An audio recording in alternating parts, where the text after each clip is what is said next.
தரும் தீபமா. அன்பானவர்களே, ஆண்டவரும் இரட்சகருமாகிய இயேசு கிறிஸ்துவின் இனிய நாமத்தில் இந்த தொலைக்காட்சி நிகழ்ச்சிகளை பார்க்கும் உங்கள் யாவரையும் அன்போடு வாழ்த்துகிறேன். இந்திய மிஷனரி சங்க ஊழியத்தை நேசித்து, ஊழியர்களை நேசித்து நீங்கள் கொடுத்து வருகிற ஆதரவுக்காக, உங்களுடைய ஜெபங்களுக்காக நன்றி தெரிவிக்கிறேன். தொடர்ந்து இந்த நிகழ்ச்சிகளை நீங்கள் பாருங்கள், ஊழியங்களுக்காக ஜெபியுங்கள். ஆண்டவர் உங்களை ஆசீர்வதிப்பாராக.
சுயத்தை வெறுத்து கொடுத்திடும் பக்தரின் கரங்கள் மிக சொற்பம். இயேசுவுக்காக கொடுப்பாயா, பரலோகத்தில் சேர்த்து வைப்பாய். கண்களை ஏறிட்டு பார், வயல் நிலம் அறுப்பிற்கு ஆயத்தமே. கண்களை ஏறிட்டு பார், வயல் நிலம் அறுப்பிற்கு ஆயத்தமே. அறுப்பு மிகுதி, ஆட்கள் இல்லை, ஆள் இருந்தாலும் அனல் இல்லை. கலங்கும் கண்களில் கண்ணீரோடு மன்னவன் இயேசு ஏங்குகின்றார். கண்களை ஏறிட்டு பார், வயல் நிலம் அறுப்பிற்கு ஆயத்தமே. இந்திய மிஷனரி சங்கம் வெள்ளாளன் வழியில் பிறந்த பேராய வேதநாயகம் சாமுவேல் அசரியா அவர்களால் 1903 பிப்ரவரி மாதம் 12 ஆரம்பிக்கப்பட்டது. இந்திய தேசத்தின் 26 மாநிலங்களிலும் 2 யூனியன் பிரதேசங்களிலும் நாம் சுவிசேஷ பணியினை நிறைவேற்றி வருகிறோம். இந்திய மிஷனரி சங்கத்தில் 1204 பேர் மிஷனரிகளாகவும் 445 பேர் உதவியாளர்களாக பள்ளி, விடுதி மற்றும் சமுதாய பணிகளிலும் 172 பேர் அலுவலகம் மற்றும் அபிவிருத்தி பணிகளிலும் ஈடுபட்டு வருகின்றனர். இந்திய தேசத்தின் 284 மாவட்டங்களில் உள்ள 56,650 கிராமங்களை நாம் சுவிசேஷத்தால் சந்தித்து வருகிறோம். ஆண்டவரை ஏற்றுக்கொண்ட முதல் தலைமுறை விசுவாசிகள் 452 இடங்களில் ஆலயங்களிலும் 11,063 இடங்களில் வீடுகளிலும் திறந்த வெளிகளிலும் கூடி தேவனை ஆராதித்து வருகின்றனர். கோயா மொழியில் ஒடியா எழுத்துக்களை கொண்டு வேதாகமத்தை மொழிபெயர்த்து வருகிறோம். புதிய ஏற்பாட்டுடன் சங்கீதம் மற்றும் நீதிமொழிகள் கோயா மொழியில் உள்ள 2 பேச்சு வழக்குகளிலும் மொழிபெயர்க்கப்பட்டு எழுத்து மற்றும் ஆடியோ வடிவில் வெளியிடப்பட்டுள்ளது. பழைய ஏற்பாட்டில் மோசையின் 5 ஆகமங்கள் மொழிபெயர்க்கப்பட்டுள்ளது.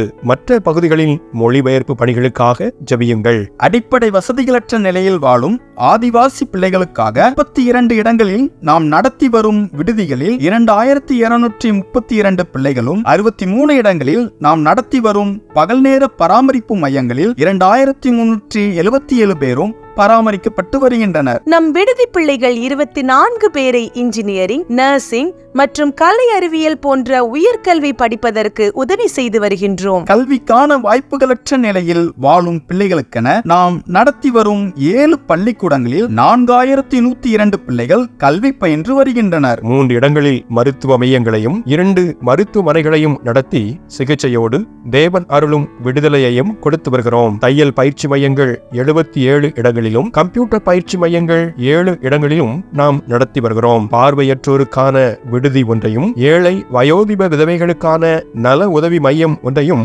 நாம் நடத்தி வருகிறோம். இப்பணிகளுக்காக ஜெபியுங்கள், உதவி செய்யுங்கள். ஒரு மிஷனரியை ஆதரிக்க மாதம் ரூபாய் 4000 தேவை. ஒரு ஆதிவாசி பிள்ளையை ஆதரிக்க மாதம் ரூபாய் 1000 தேவை. பகல் நேர பராமரிப்பு மைய குழந்தை ஒன்றை ஆதரிக்க மாதம் ரூபாய் 500 தேவை. கிராமம் ஒன்றிற்கு நற்செய்தி அறிவிக்க மாதம் ரூபாய் 500 தேவை. மிஷனரிகளின் மருத்துவ தேவையை சந்திக்க மாதம் ரூபாய் 300 தேவை. வாருங்கள், நாம் இணைந்து செயல்படுவோம். இந்திய தேசம் இயேசுவை அறிய செய்வோம்.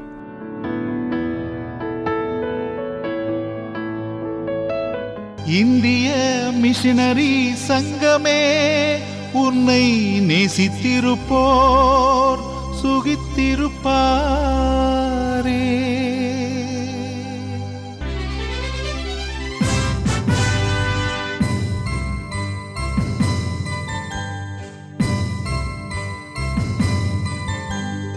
எல்லாருக்கும் அன்பின் வாழ்த்துக்கள்.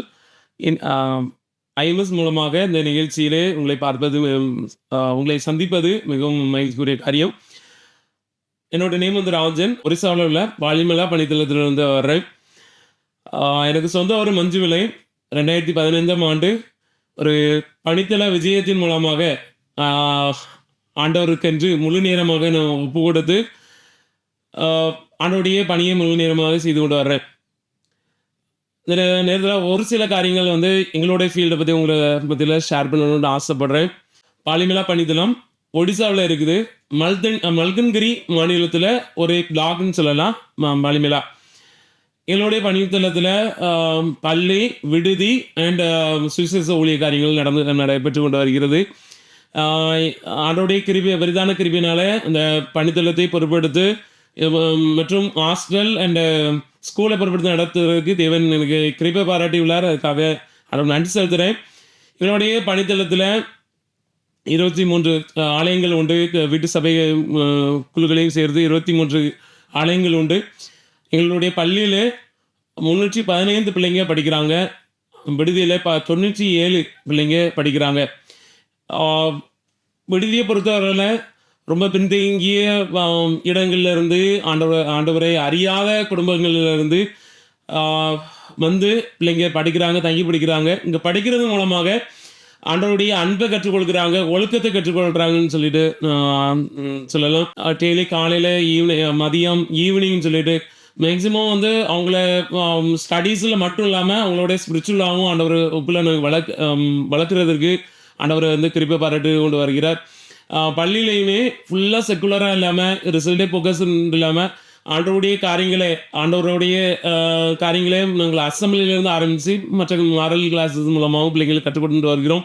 ஐஎம்எஸ்டி ஸ்கூல் பிள்ளைங்க அப்படின்னா ஒழுக்கம் அப்படிங்கிற ஒரு இது தேவனுடைய ஆளுகை கீழே இருக்கிற ஒரு பள்ளி எவ்வளோ இருக்கணுமோ அந்த மாதிரி இருக்கிறதுக்கு ஆண்டவர் கிருபை பாராட்டி கொண்டு வருகிறார். தொடர்ந்து ஜெபித்துக் கொள்ளுங்க. என்னுடைய பணித்தளத்துக்காக அங்கே தங்கி பணிபுரிகிற எங்களுடைய உடன் ஊழியர்களுக்காக ஜெபம் பண்ணுங்க. என்னோட சேர்த்து 3 குடும்பங்கள் அங்கே பணிபுரிந்து வராங்க. அது மட்டும் இல்லாமல் நீங்கள் அனைவரும் கேள்விப்பட்டிருப்பீங்க, பாலிமலா அவங்கள வந்து ஸ்கூல் ப்ராஜெக்ட் நடந்து கொண்டு இருக்கிறது. அந்த ப்ராஜெக்ட் பிக் ப்ராஜெக்ட். ஸோ தேவன் கொடுத்த தரிசனத்தின்படி அங்கே அந்த காரியங்கள் நடந்து கொண்டு இருக்கிறது. ஸோ அந்த ப்ராஜெக்டுக்காக பள்ளி கட்டுமான பணிக்காகவும் ஜெபித்துக் கொள்ளுங்க. எனக்கு ஒரு பெரிய தரிசனம் உண்டு. தேவனுடைய ராஜ்யத்தில் ஒரு அங்கமாக தொடர்ந்து தேவனுக்காக ஓடணும். என்னால் இயன்ற மட்டும் தேவனுக்காக ஏதாவது செஞ்சு விடணும்னு சொல்லிட்டு எனக்கு ஆசை உண்டு. விசேஷமாக வந்து மீடியா மினிஸ்ட்ரின்னு சொல்லிட்டு ரொம்ப ஆர்வமாக அந்த காரியங்களில் வந்து கற்றுக்கொண்டு ஆண்டவருக்காக ஓடுறதுக்கு கிருபை செய்தாங்க. இந்த நாட்களில் ஒடியா தேசியா மொழிகளில் வேதாம குறு செய்திகள், பாடல்கள், கதைகள், அந்த கல்ச்சரில் என்னென்ன தேவைப்படுதோ அந்த சொசைட்டியை லிஃப்ட் பண்ணுறதுக்கு தேவனுக்குள்ளே வளர்க்கிறதுக்கு என்னென்ன காரியங்கள் தேவைப்படுதோ அந்த காரியங்கள் எல்லாம் நாங்கள் ரெக்கார்ட் பண்ணி யூடியூப் அண்ட் மற்ற சோசியல் மீடியாஸ் மூலமாக மொபைல் டு மொபைல் வந்து ஷேர் பண்ணி நாங்கள் வந்து எங்களுடைய காரியங்களையும் செய்து கொண்டு இருக்கிறோம். அது மட்டும் இல்லாமல் அநேக தாளந்துகள் தேவன் கொடுத்துருக்கிறார். தாளந்து உள்ள பிள்ளைங்களை எங்களுக்கு கொடுத்துருக்கிறார். பிள்ளைங்க ஹாஸ்டல் பிள்ளைங்கள் மூலமாகவும் நாங்கள் உடன் ஊழியர்களாகவும் தொடர்ந்து ஆண்டவருடைய ஊழியங்களை செய்து கொண்டு வருகிறோம். தொடர்ந்து எங்களுடைய ஊழிய காரியங்களுக்காக ஜெபித்துக் கொள்ளுங்கள். ஒரு சில நிமிடம் தேவனுடைய வார்த்தையை நம்ம ஆராய்ந்து பார்க்கலாம்னு சொல்லிட்டு ஆசைப்படுறேன். வேதத்தை கையில் வைத்திருப்பவர்கள் எதை திருப்பிக் கொள்ளுங்கள். மத்தேயு 28ஆம் அதிகாரம் 18ஆம் வசனம் முதல் 18, 19, 20 நான் வாசிக்கிறேன். இயேசு சமீபத்தில் வந்து அவர்களை நோக்கி, வானத்திலும் பூமியிலும் சகல அதிகாரமும் எனக்கு கொடுக்கப்பட்டிருக்கிறது. ஆகையால் நீங்கள் புறப்பட்டு போய் சகல ஜாதிகளையும் சீஷராக்கி பிதா, குமாரன், பரிசுத்த ஆவியின் நாமத்தினாலே அவர்களுக்கு ஞானஸ்தானம் கொடுத்து, நான் உங்களுக்கு கட்டளையிட்ட யாவையும் அவர்கள் கை கொள்ளும்படி அவர்களுக்கு உபதேசம் பண்ணுங்கள். இதோ உலகத்தின் முடிவு பரியந்தம் சகல நாட்களிலும் நான் உங்களுடனே கூட இருக்கிறேன் என்றார். இந்த 3 வசனம் நீங்கள் எல்லாருக்கும் ஃபெமிலியராக இருக்கிற ஒரு வசனம். இதிலேருந்து என்ன காரியங்களை சொல்ல போகிறீங்க அப்படின்னு சொல்லி நீங்கள் யோசிக்கலாம். இந்த வசனங்கள் மூலமாக ஆண்டவர் என்னோட பேசின காரியங்கள், எனக்கு அகத்தொண்டரில் இருந்த சில காரியங்களை உங்கள்கிட்ட நான் வந்து ஷேர் பண்ணணும்னு ஆசைப்பட்றேன். ஊழியத்திற்கு அழைக்கப்பட்ட அநேக இந்த வசனங்கள் மூலமாக தொடப்பட்டு ஆண்டவருக்குள்ளே வந்திருக்கிறத நான் கேள்விப்பட்டிருக்கிறேன். ஈவன் நானும் ஆண்டவருடைய ஊழியத்தை செய்யணும்னு அர்ப்பணித்த போது இந்த வசனங்கள் எனக்கு ரொம்ப உதவியாக இருந்துச்சு. 18வது வசனம் வந்து பவர் ஆஃப் காட், 19வது வசனம் பிளான் ஆஃப் காட், 20வது வசனம் பிரசன்ஸ் ஆஃப் காட் அப்படின்னு சொல்லிட்டு நம்ம 3 தான் நம்ம பிரிக்கலாம். தேவனுடைய வல்லமையை அறிந்திருக்கிறோம். எல்லாருமே நம்ம அதனுடைய வல்லமையை அறிந்திருக்கிறோம். அவருடைய திட்டம், பரம திட்டத்தை நம்ம வந்து அறிந்திருக்கிறோம். அவருடைய பிரசன்ஸ் அதை நம்ம எல்லாருமே அறிந்திருக்கிறோம். தேவனுடைய வல்லமை நம்ம எல்லாவற்றையும் அந்த உலகத்தை சிருஷ்டித்தது, அது மட்டும் இல்லாமல் நம்மளே ஆளுகை செய்து கொண்டு இருக்கிறதுன்னு சொல்லிட்டு நம்ம பார்க்கிறோம். தேவனுடைய திட்டம் ஏசப்பா நம்ம மனுக்குள்ள மீட்புக்காக வானத்திலிருந்து மீன்ஸ் ஒரு சொர்க்கத்திலிருந்து நமக்கு இங்கே மனுக்குமாரனாகி வந்தாருன்னு சொல்லி நம்ம பார்க்கிறோம். திட்டம் என்ன? இந்த மனுக்குலம் மனிதர்கள் எல்லாரும், அல்லது இந்த உலகத்தில் இருக்கிற எல்லாருமே தேவனுடைய ராஜ்யத்துக்குள்ளே வரணும், அவருடைய அன்பை ருசிக்கணும் அப்படின்னு சொல்லி. நான் வந்து கொஞ்சம் முன்னாடி நான் சொல்லிட்டு இருந்தேன், பள்ளி ஊழியம், அது மட்டும் இல்லாமல் ஹாஸ்டல் ஊழியம், இதில் நாங்கள் செஞ்சு கொண்டு இருக்கிற முதல் முக்கியமான பணி என்னன்னா தேவனுடைய திட்டத்தை நிறைவேற்றுறது. அதை எப்படி நிறைவேற்றுறோம் அப்படின்னு பார்த்தா, தேவனுடைய அன்பை அவர்களுக்கு விதைப்பதன் மூலமாக, ஒவ்வொரு விதையாய் விதைப்பதன் மூலமாகவும் அவங்கள ஆண்டவர்களுடைய ராஜ்யத்துக்கு நேராக நாங்கள் வழிநடத்தி கொண்டு போகிறோம்னு சொல்லிட்டு பார்க்கலாம். இதில் வந்து தேவன் வந்து என்ன சொல்லியிருக்கிறாங்க, புறப்பட்டு போய் சகல ஜாதிகளையும் சீசராக்கி பிதா, குமாரன், பரிசுத்த நாமத்தினாலே அவர்களுக்கு ஞானஸ்தானம் கொடுங்க. இது ஒரு பெரிய பிளானும் ஆண்டவர் வந்து இந்த காரியங்களை செய்யுங்க, போங்க, போது மட்டும் இல்லாமல் இந்த காரியங்களை எல்லா மக்கள் கூட்டத்திற்காகவும் என்ன பண்ணுங்க, என்னுடைய சுவிசேஷத்தை பிரசங்கித்து அவர்களை சீசர்கள் ஆக்குங்க அப்படின்னு சொல்லி. ஒரு சீஷனா அல்லது ஒரு சிஷியாய் நம்ம வந்து தேவனை நம்ம பின்பற்றி கொண்டு வருகிறோம். நீங்கள் பார்த்து கொண்டு இருக்கிற அநேகர் இந்த நிகழ்ச்சி வாயிலாக நீங்கள் இந்த சத்தத்தை கேட்குறீங்க. எல்லாருமே தேவனுடைய திட்டத்தில் விசுவாசிகளாக இருந்து தேவனுடைய அன்பை அதிகமாக ருசித்து தேவனுடைய திட்டத்தை செயல்படுத்த முற்பட்டு அல்லது அதை தேர்ந்தெடுத்து தேவனுடைய சீஷர்களாக மாறுகிறோம்னு சொல்லிட்டு நம்ம பார்க்குறோம். தேவ ஊழியர்கள் எவ்வளோ பெரிய ஆள்களாக இருக்கட்டும், எல்லாருமே தேவனுடைய சமூகத்தில் சீஷர்கள்னு சொல்லிட்டு நம்ம பார்க்குறோம்.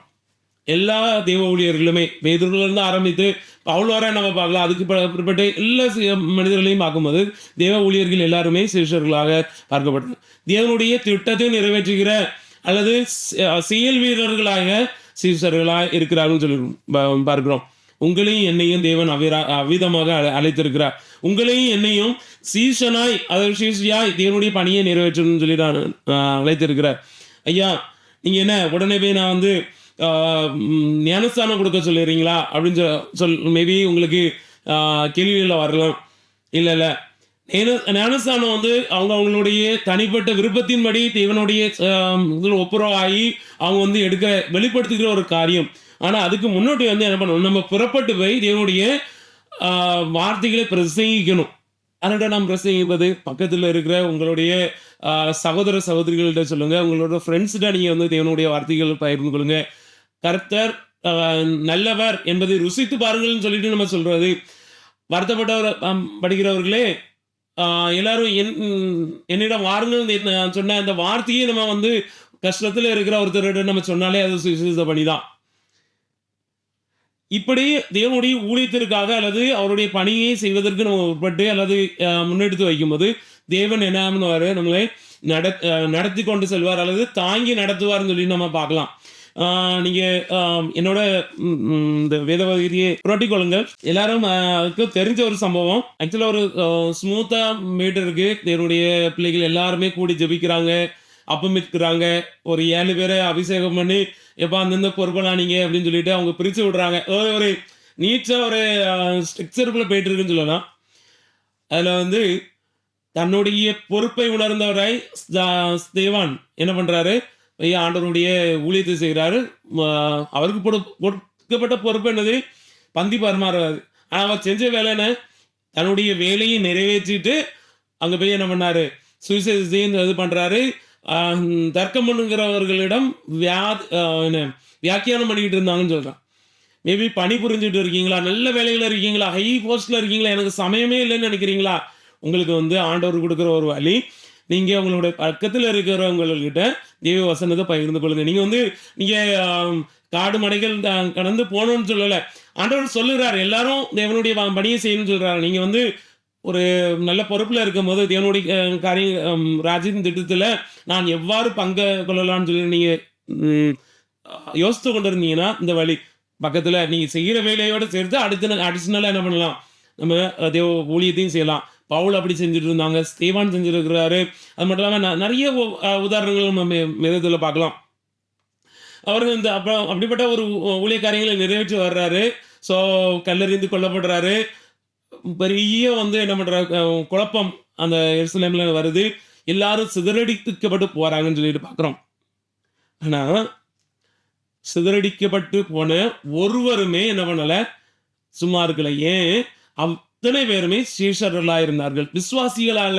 அல்லது அப்பத்துக்காக பின்னால் ஓடி வந்த கூட்டமோ இல்லது இன்னைக்கு ஒரு அடைக்கலத்தை தேடி வந்த கூட்டமாக இல்லை, ஆண்டோடைய உத்தம சீஷர்களாக இருந்ததுனால எல்லாம் சிதறடிக்கப்பட்டு போகிறாங்க.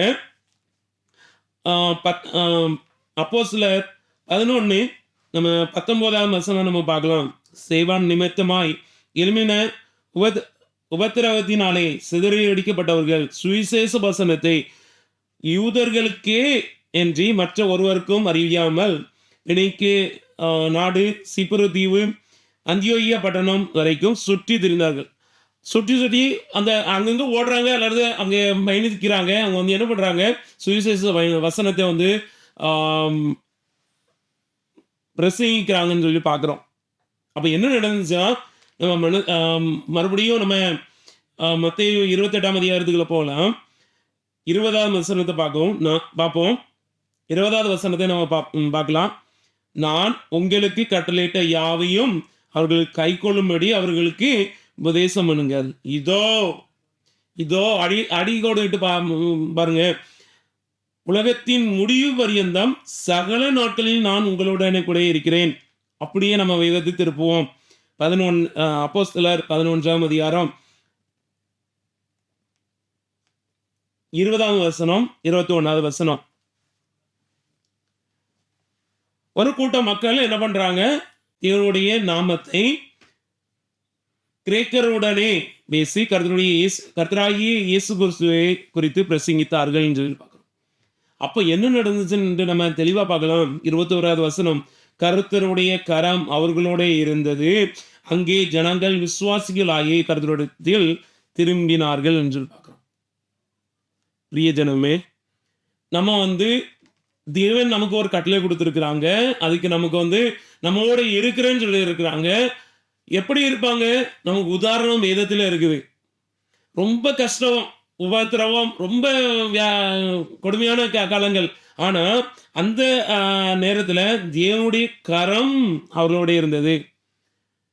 நான் ஒருத்தங்கிட்ட போய் பேசுறேன், அவங்க உடனே ஆண்டவரை ஏற்றுக்கொள்றாங்க இல்லை, தேவனுடைய கரம் நம்மளோட இருக்கு.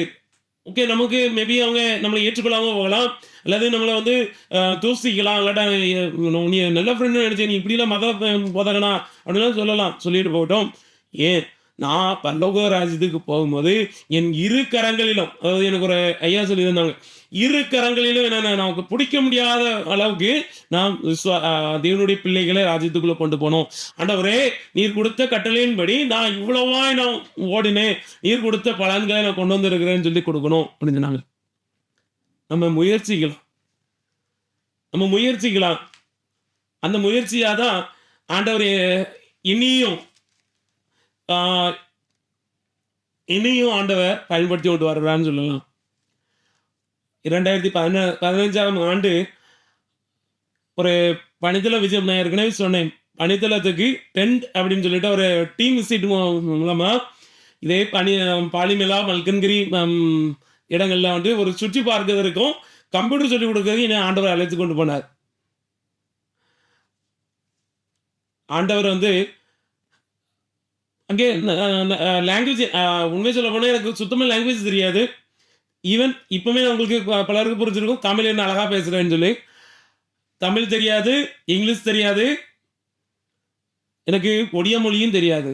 ஆனா எனக்குள்ள ஒரு வாஞ்சி இருந்துச்சு, ஆண்டவர் என்னை அழைத்து கொண்டு போயிருக்கிறாரு, இதுக்கு ஒரு முகாந்திரம் இல்லையா நமது என்னது. ஆண்டவரே, கூட்டு வந்திருக்கீங்க, இந்த பிள்ளைங்க எல்லாருக்கும் நான் சொல்லி விடணும். எனக்கு கம்ப்யூட்டர் பத்தி நல்லா தெரியும், இந்த காரியங்கள் எனக்கு குறித்து நல்லா தெரியும், ஆனா எனக்கு லாங்குவேஜ் பிரச்சனை இருக்கப்பா. எப்படி சொல்லு. 5 நாள் இருந்தோம். முதல் நாள் ரொம்ப திக்கி திணறி இது பண்ணிட்டு இருந்தேன். எனக்கு டிரான்ஸ்லேட்டர்லாம் வச்சுருந்தாங்க. ஏன்னா தமிழ்லேயே தப்பு மீன்ஸ் சொல்கிறது திக்கி சொல்கிறது, தப்புன்னு சொல்கிறது இல்லை, திக்கி சொல்கிறதுனால அவங்க டிரான்ஸ்லேட் பண்ணுறதே கஷ்டப்பட்டாங்க. 3ஆவது நாள் 3 நாளுக்கு 5 நாளில் நான் இங்கிலீஷில் தான் பேசினேன். அந்த பிள்ளைங்களுக்கு புரிகிற இங்கிலீஷ் மீடியம் பிள்ளைங்க, நம்ம ஸ்கூல் பிள்ளைங்களுக்கு இங்கிலீஷில் பாடங்களை எடுக்க கேசப்பக்கு சார். ப்ரோக்கன் இங்கிலீஷ், நான் பர்ஃபெக்ட்னு இல்லை, ப்ரோக்கன் இங்கிலீஷ். இன்னைக்கு ஒரு இங்கிலீஷ் மீடியம் ஸ்கூலில் பிரின்சிபலாக ஆண்டவர் வைத்திருக்கிறார். ஆண்டவர் அந்த நாளுக்குள்ள ஆண்டவர் என்ன பண்ணார், மொழி ஞானத்தையும் கொடுத்தார். அங்கே உள்ள மேனேஜ்மெண்ட் பண்ணுறதுக்கு தேவன் கிருபைகளை பாராட்டினான்னு சொல்லலாம். ஒன்னே ஒன்றுதான், நான் உமக்காக ஏதாவது செய்யணும்னு சொல்லிட்டு செய்வேன் அப்படின்னு சொல்லி முன்னெடுக்கும் போது தேவன் என்ன பண்ணார், பயன்படுத்தினார், உருவாக்கினார். தேவனுடைய கரம் இன்னும் அங்கே சுவிசேஷன் மூலமாக அவங்க சுவிசேஷத்துக்கு அவர்கள் உதவியாக இருந்ததுன்னு பார்க்கலாம். நான் என்னோட வாழ்க்கையில் ஆண்டவருடைய கரம் எவ்வாறு உதவியாக இருந்ததுன்னு நான் சொல்கிறேன். என்னோடு இருந்துச்சு தேவனுடைய பவர், அதாவது அவருடைய பலம், பவர் ஆஃப் காட் என் மேலே, அவருடைய ஆளுகை என் மேலே இருந்துச்சு. அதனால சரியான வழியில் நடத்தி கொண்டு வந்தார். அவருடைய திட்டம் என் வாழ்வில் ஒன்று இருந்தது, என்னை இந்த காரியங்களை எனக்காக செய்து முடிக்கணும்ப்பா அப்படின்னு சொல்லும் போது அதற்காக ஓகே அப்படின்னு சொல்லி அர்ப்பணிக்கும் போது தேவன் எடுத்துக்கொண்டு சென்றார்.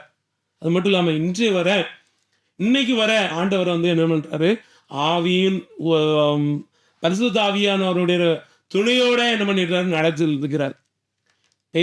எப்படி பேசணும்னு தெரியல, ஆனா தேவன் என்ன பண்றாரு, பேசுவதற்கு கற்றுக் கொடுக்கிறார். எங்க போகணும்னு தெரியல, என்ன செய்யணும்னு தெரியல தகப்பனே அப்படின்னு திகைக்கும் போது தேவன் என்ன பண்றாரு, வழி எடுத்துறார். இன்னைக்கு 97 பிள்ளைங்க எங்களுக்கு கூடயே இருக்கிறாங்க. காலையில் 24/7 அங்கே அந்த பிள்ளைங்களோட இருக்கிறோம். கிட்டத்தட்ட 12 மொழிகளுக்கு அதிகமான மொழிகள் பேசுற பிள்ளைங்க.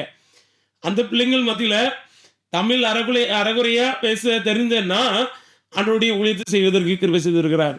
உண்மையை சொல்லவா, ஒடியா மொழியை கற்றுக்கொள்வதற்கு முன்பாக, ஆங்கிலத்தை கற்றுக்கொள்வதற்கு முன்பாக ஒரிய மொழியை கற்றுக்கொள்வதற்கு இயேசு கிருபை செஞ்சார். உண்மையில எனக்கு இங்கிலீஷ் தெரிஞ்சிருந்துச்சுன்னா அன்னைக்கு நான் ஒடியாவை அன்னைக்கு கற்றுக்கிறதுக்கே முடிஞ்சிருக்கிறார். நம்மளுடைய எல்லா அதாவது வீக்னஸும் ஆண்டவர் வேற ஒரு இடத்துக்கு பாசிட்டிவா மாத்துறதுக்காக வச்சிருக்கிறார். தேவனுடைய வளம் நம்ம மேல கிரியை செய்யணும், அவருடைய திட்டம் நம்ம மேல கிரியை செய்யணும். அப்படின்னா தேவனுடைய வழிநடத்தல் நமக்கு இருக்கணும்னு சொன்னா நம்ம விட்டு கொடுக்கணும். நம்ம குறைகளை பார்க்காமல் நம்ம முன்னே செல்வதற்கு நம்ம பண்ணணும். அதுக்கு நான் சாட்சியா இருக்கிறேன். இன்னைக்கு ஆண்டோடைய கிருபினால ஆண்டோடைய ஊழியத்தை தொடர்ந்து செய்வதற்கு சபா கிருபை செஞ்சுட்டு இருக்கிறாங்க.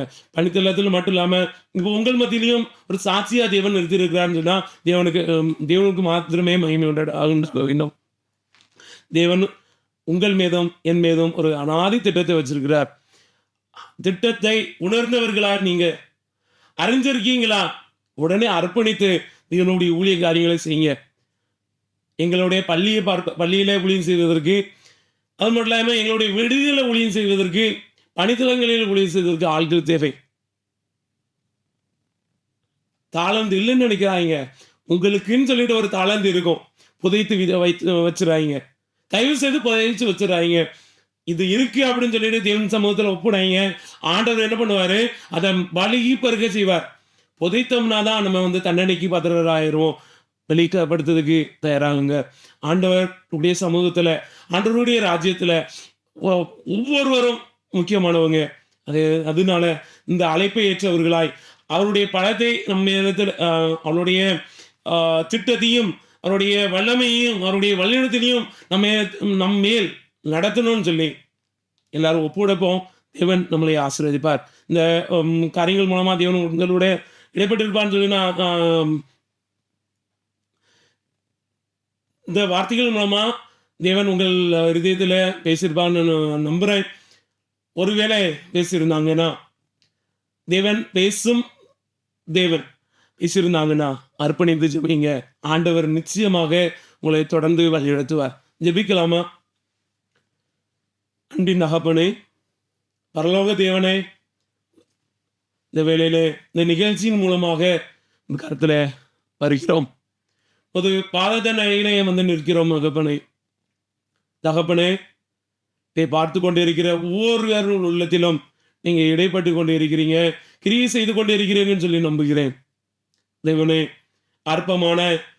அற்பமும் தூசியுமாக என்னை நீர் பயன்படுத்தப்படுமானால் ஆண்டவரே, பல திறமைகள் நீர் கொடுத்திருக்கிற பிள்ளைகள் உண்டு.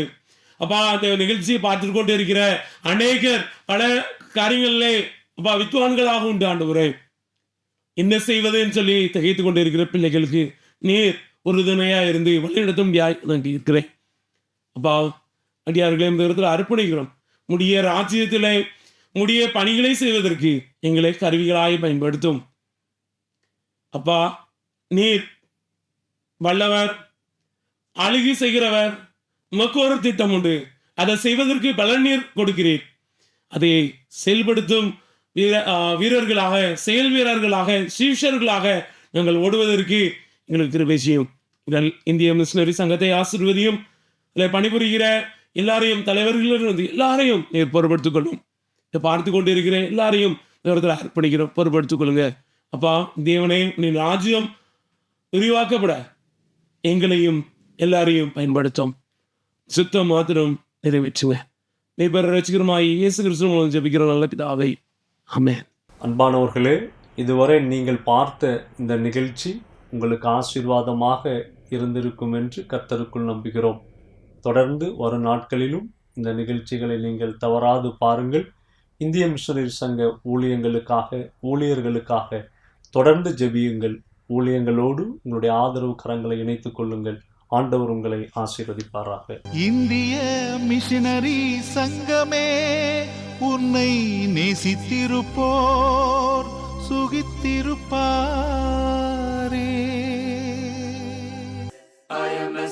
IMS